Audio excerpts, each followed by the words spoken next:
ઝઘડિયા ખાતે ગેસ એજન્સીના ગોડાઉનમાંથી 956 સિલિન્ડર ગાયબ, ₹17.57 લાખનો ગેરવહીવટનો આરોપ। ભરૂચ જિલ્લાની ઝઘડિયા ખાતે આવેલી નિસર્ગ ગેસ એજન્સીના ગોડાઉનમાંથી મોટી સંખ્યામાં ગેસ સિલિન્ડર ગાયબ થયાની ઘટના સામે આવી છે। આ મામલે ગોડાઉન કીપર વિરુદ્ધ ગેરવહીવટનો આરોપ લગાવીને પોલીસમાં ફરિયાદ નોંધવામાં આવી છે।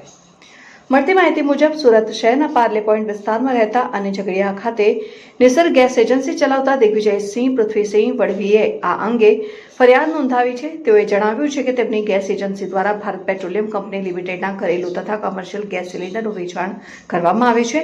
એજન્સીની ઓફિસ ઝઘડિયા ખાતે HDFC બેંક ખાતે આવેલ છે, જ્યારે ગોડાઉન ITI રોડ પર સર્વે નંબર 421 ખાતે આવેલ છે।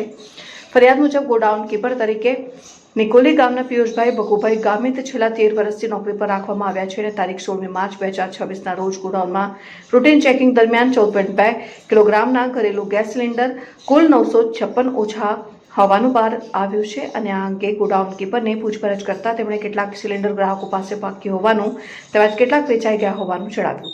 પરંતુ એજન્સી દ્વારા કરવામાં આવેલી ગણતરી મુજબ 956 સિલિન્ડરની રિફિલિંગ કિંમત ₹3,71,680 ને સિલિન્ડરની કિંમત ₹13,86,200 મળીને કુલ ₹17,57,880 જેટલું નુકસાન થતું હોવાનું જણાવ્યું છે। ફરિયાદે આરોપ મૂક્યો છે કે ગોડાઉન કીપર દ્વારા પોતાના આર્થિક ફાયદા માટે સિલિન્ડરો સગેવગે કરવામાં આવ્યા છે। આ મામલે પોલીસમાં ફરિયાદ નોંધાવી કાયદેસરની કાર્યવાહી કરવાની માંગ કરવામાં આવી છે। પોલીસ દ્વારા સમગ્ર મામલે તપાસ હાથ ધરવામાં આવી છે।